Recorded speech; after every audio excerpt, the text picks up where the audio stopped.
former UN ambassador in the Obama administration. It is great to have you on the show this morning. We appreciate your coming on. I'd love to hear your comments on what Trump plans to do in Springfield and across the board when it comes to denaturalization processes and mass deportations. Morning, Mika. Morning, Joe. It's great to be with you both. This is really quite terrifying. We've heard for many months about his plans for mass deportations of undocumented persons here in the United States.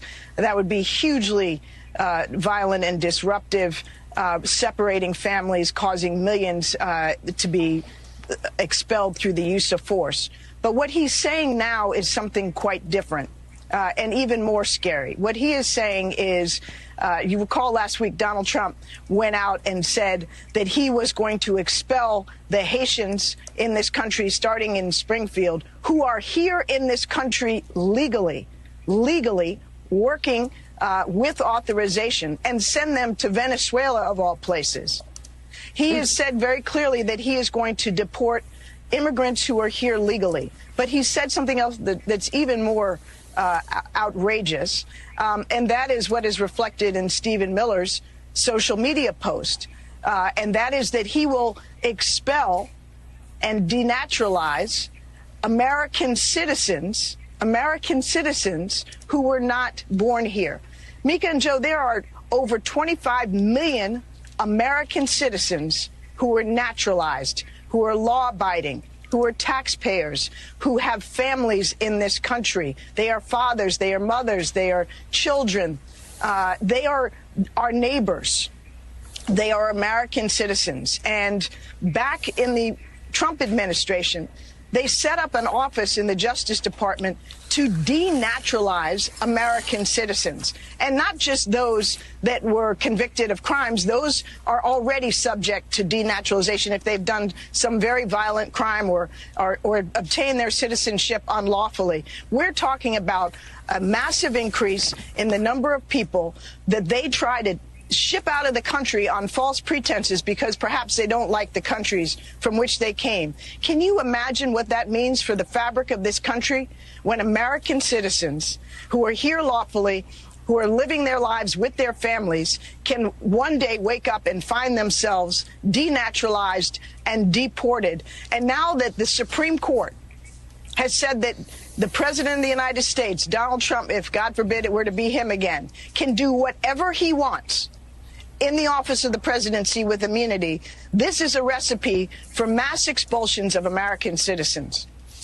Ambassador Rice, good morning. We should underline the message you just highlighted, which was less than a year ago from Stephen Miller, not some random guy, not a random podcaster. This is the guy who creates immigration policy famously, infamously for Donald Trump when he was president and would again in a new Trump administration, saying again, we started a new denaturalization project under Trump in 2025, expected to be turbocharged. And as you say, we're talking about people here legally. In the case of these Haitian immigrants, they are here legally, so they have moved from talking about rounding up illegal immigrants, people here illegally, and expelling them from the country, to expelling people who live here legally. And I'm curious what you make of Donald Trump's running mate, Senator J.D. Vance, who represents the very town and the people in it he's attacking, putting these people at risk and standing by while the guy he's running with says he would pull them out of the country.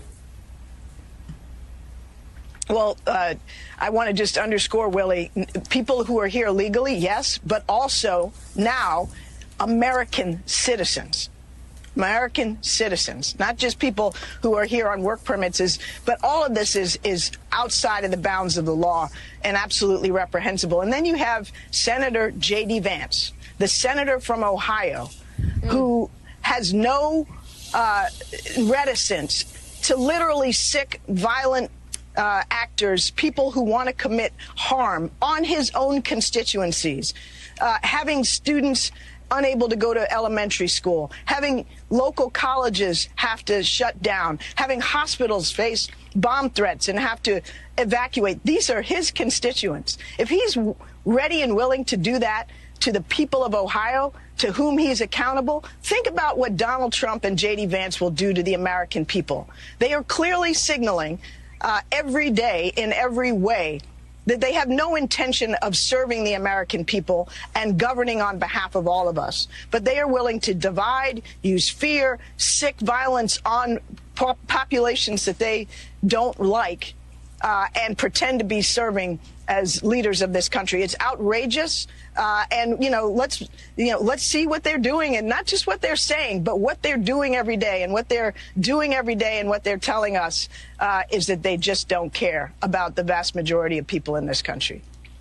Ambassador Rice, Simone Sanders Townsend here. I want to drill down on something you said in terms of the lawlessness, if you will, the ticket to lawlessness that the Supreme Court has essentially given a president. Denaturalization is stripping someone of citizenship, and frankly, it is rare. It has happened in the past, but it is very rare.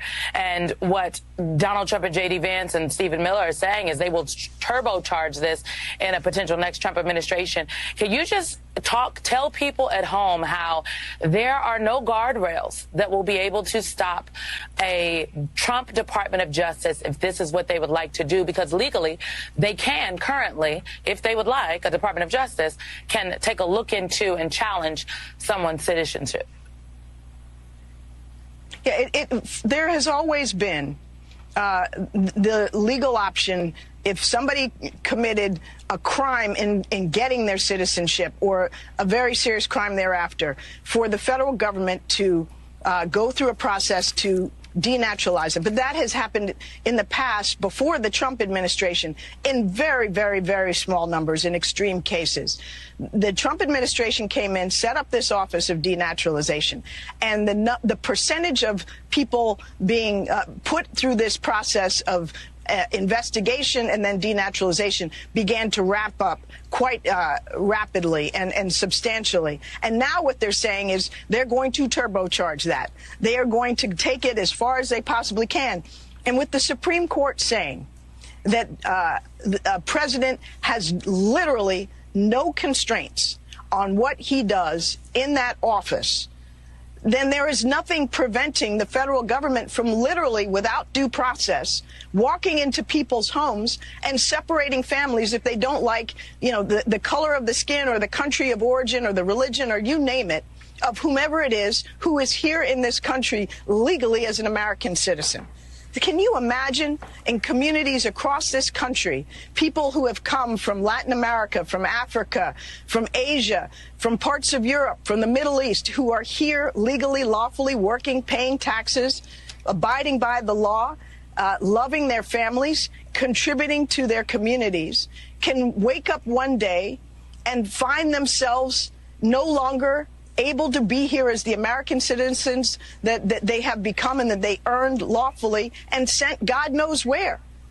It's a terrifying prospect. It is not fanciful. They are saying it, and we got to believe what they say, because in this case, they already started doing it in the prior Trump administration. Former Ambassador Susan Rice, thank you so much for coming on the show this morning to share that. We really appreciate it. Thank you. And co-host of MSNBC's Good to have you. The Weekend, Simone Sanders Townsend, thank you as well. And still ahead on Morning Joe, Forbes magazine is out with a new piece, a profile piece on Donald Trump that dives into how the former president turned his political fame into profit. We'll take a look at that next.